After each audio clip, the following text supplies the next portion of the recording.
Bienvenue sur notre chaîne Decacode. Installez-vous confortablement et profitez du spectacle. Et on se retrouve tout de suite après. Dans les cours d'aujourd'hui, nous allons apprendre à utiliser une base de données avec un programme Java. En effet, Java permet de se connecter à n'importe quelle base de données du marché, que ce soit Oracle, MySQL, PostgreSQL, etc. La connexion à la base de données s'est faite à travers une passerelle appelée Java Database Connector, alias JDBC, ou JDBC en français. Un JDBC est un package Java qui fournit les méthodes d'accès à une base de données. Il est bien évident qu'une connaissance du langage SQL est requise pour pouvoir manipuler une base de données. Le Standard Query Language, alias SQL, est le langage utilisé par la majorité des bases de données. Dans le cours d'aujourd'hui, nous allons utiliser une base de données MySQL. Pour ceux qui avaient suivi le cours 23 du langage C, nous allons utiliser une base de données ayant la même structure. Elle sera donc constituée des 3 tables, articles, clients et commandes. Comme le but du cours n'est pas de vous apprendre le langage SQL, la base de données et les 3 tables la composant auront été créées et chargées au préalable. Dans cet exemple, nous allons voir comment lire le contenu de ces tables en Java. Afin de pouvoir utiliser MySQL, il faut au préalable l'installer sur une machine cible. MySQL est téléchargeable gratuitement sur le site MySQL, que je vous indique ici. Donc il est gratuit et je vous conseille de télécharger la version Community Edition, qui est gratuite, qui est simple à installer et qui est suffisante pour un environnement de développement ou de test. Autrement, il va vous poser des questions sur si vous voulez une garantie, un contrat de maintenance, etc. Voilà. Alors, pour utiliser le JDBC, puisque comme d'habitude, nous allons apprendre tout ça par l'exemple. C'est toujours l'apprentissage par l'exemple.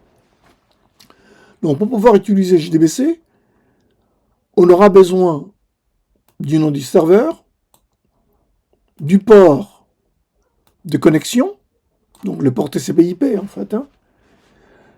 Et pour le serveur, c'est la machine sur laquelle tourne une instance MySQL à laquelle vous voulez vous connecter. Par défaut, c'est la machine locale. Et le nom du serveur, dans ce cas-là, ça sera localhost, littéralement. Et pour ce qui concerne le port, vous pouvez définir un port TCP/IP à votre convenance.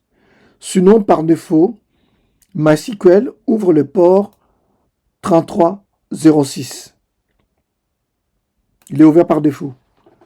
Donc, vous pouvez l'utiliser. Ensuite, vous aurez besoin du nom de la base de données. Donc, la base de données, c'est vous qui allez décider. Vous allez l'appeler comme vous voulez. Et enfin, moi, en tant qu'administrateur, j'ai créé un utilisateur avec un password. Donc, vous, dans votre cas aussi, vous allez devoir créer sur l'instance MySQL, contrairement à d'autres bases de données, où l'utilisateur et les passwords sont associés à la base. MySQL, lui, l'utilisateur et les passwords sont associés à l'instance MySQL. C'est-à-dire qu'avec cet utilisateur, vous pouvez vous connecter à toutes les bases de données définies sur l'instance, à condition que vous ayez les droits. Et enfin, la syntaxe est celle-ci pour créer l'URL de connexion. Donc, il y a le mot-clé JDBC qui est obligatoire. il y a MySQL qui est obligatoire si vous utilisez le JDBC MySQL. Le nom du serveur, comme je vous l'avais dit tout à l'heure, ça va être le nom de la machine sur laquelle vous avez installé MySQL et qui est votre machine cible en fait, et le nom de la base de données. Donc, je donne comme exemple d'une chaîne de connexion. JDBC, MySQL, localhost, 3306 qui est le port par défaut, et ma base de données s'appelle commande. Voilà. Alors pour ce faire, vous devez charger les packages SQL. Donc ils sont là, que vous allez charger. Moi j'ai chargé quelques packages que je vais utiliser. Sinon, si vous ne savez pas, vous n'êtes pas sûr de vous, vous pouvez faire import. Ça, je pense que vous le savez déjà.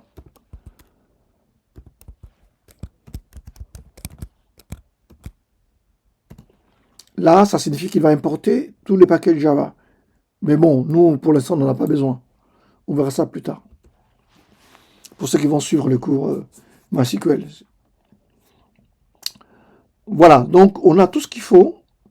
Donc, dans le code, comme d'habitude, hein, donc nous, on va utiliser notre programme qui va recevoir en premier paramètre le nom de la base de données.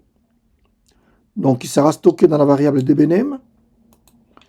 Le deuxième paramètre, ça sera le nom de l'utilisateur, qui sera stocké dans la variable username. Et le password, qui sera stocké dans la variable password, qui sera notre troisième paramètre. Et la variable servername contiendra littéralement localhost, et serverport contiendra littéralement le port 3306. Et nous allons donc créer notre chaîne de connexion de cette manière. Et voilà, et on peut l'exécuter. Donc moi, j'avais déjà configuré le paramètre d'exécution avec ma base de données va s'appeler commande, mon utilisateur, c'est DKCode, et le password, c'est celui-là. Et je peux l'exécuter tout de suite. Voilà. Donc, il va afficher cette phrase, Connecting to Database, et il va afficher la chaîne de connexion DBURL qui est ici. C'est ce qui se passe ici, Connecting to Database, et la chaîne de connexion qui est là, qui est bien MySQL localhost 3306. Voilà. Maintenant, dans la séquence qui va suivre, on va apprendre comment se connecter à la base de données. Bon, nous avons vu comment initialiser les paramètres de connexion à la base de données. Et là, nous allons poursuivre avec la connexion à la base de données elle-même. Donc pour ce faire, on va utiliser une nouvelle variable, ou un nouvel objet plutôt, appelé connection, comme son nom l'indique, hein, cet objet-là, qui est un objet exporté de ces packages JavaSQL qui vont nous permettre d'utiliser la méthode getConnection avec l'URL, le username et les passwords. Et à partir de là, nous allons pouvoir nous connecter à la base de données, tout simplement. Et comme je viens de le dire ici, ou je vous l'avais dit précédemment, en fait, il faut impérativement utiliser le try pour pouvoir, donc je vais vous mettre en commentaire ici, voilà, donc il faut impérativement recommander d'utiliser try et catch pour pouvoir gérer les erreurs d'accès à la base de données. Donc on fait un try, on se connecte, si ça marche on est bon, si ça ne marche pas, d'où on a le catch. Vous vous rappelez, hein, on l'a vu lors d'entrée-sortie sur le fichier, c'est pareil, même principe. Donc s'il y a une erreur, on tombe là-dedans. D'accord? Donc, et ensuite, donc je vais anticiper des connexions à la base de données. Et pareil, hein, à la base de données, on utilise aussi le try. Donc, on va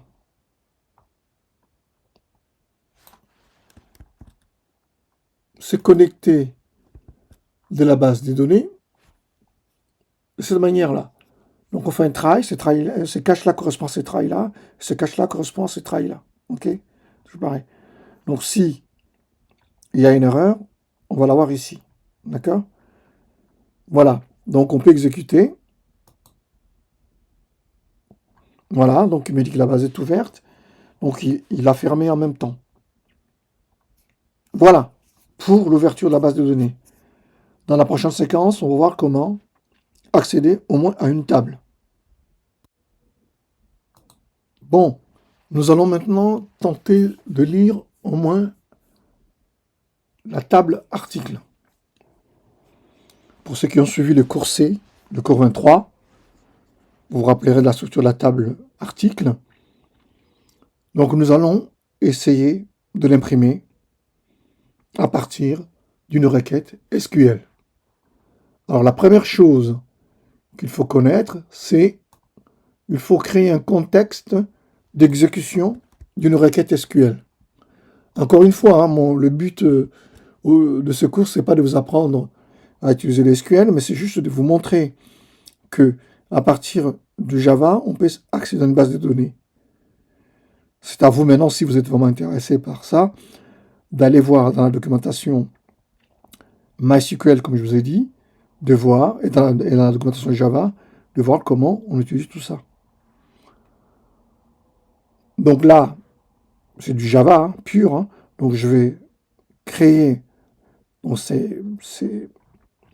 ça provient du package, ce package-là, que je viens d'importer, SQL Statement, comme son nom l'indique ici. Donc là, on va avoir le create statement, il vous donne la syntaxe ici, hein. Voilà, et qui va nous retourner un contexte qui va nous permettre de faire une requête SQL. Et pour ce faire,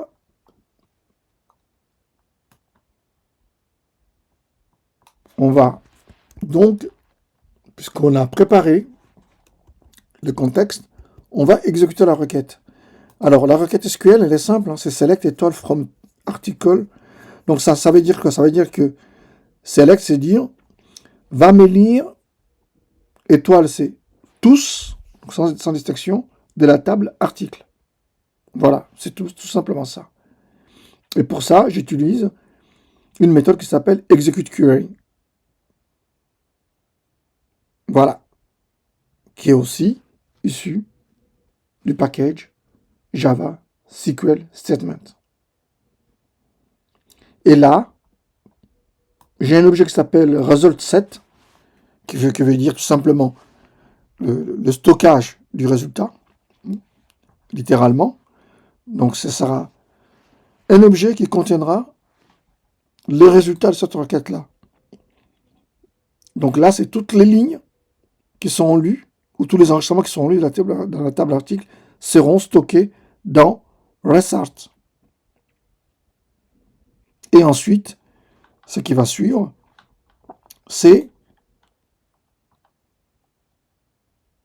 lire.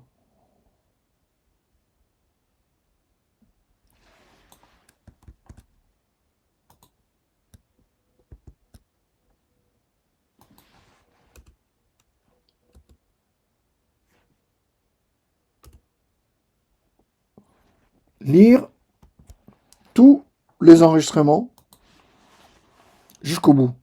Donc je vais parcourir avec une boucle while, tant que c'est différent de nul, je vais récupérer, parce que la table article est constituée du code article, du libellé et du prix. Donc je vais récupérer chaque valeur en utilisant, en fonction de son type, hein, comme c'est un integer, je vais utiliser getInt. Vous vous rappelez, on l'avait vu dans un des cours précédents.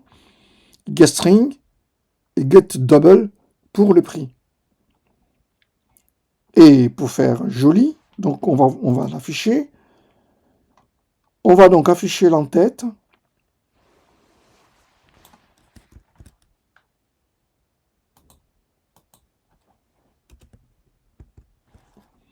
Voilà, on va afficher l'entête qui contient code article, libellé et prix. Et bien entendu, on va afficher les contenus dans la boucle. Et pour finir, on va afficher, on va fermer notre affichage. Vous voyez, c'est vraiment très simple. Hein. Donc là, ça vous l'avez vu, on l'avait vu dans le cours précédent, le cours 23, rappelez-vous, c'est exactement le même principe. Hein. J'affiche l'entête, et ensuite j'affiche les contenus de ce que je viens de lire. La seule subtilité, c'est celle-là, result.next. Donc je peux l'exécuter. Évidemment, une fois que j'ai fait ça, je ferme. Hein. Donc là, on va l'exécuter pour voir si ça fonctionne. Et ça marche bien.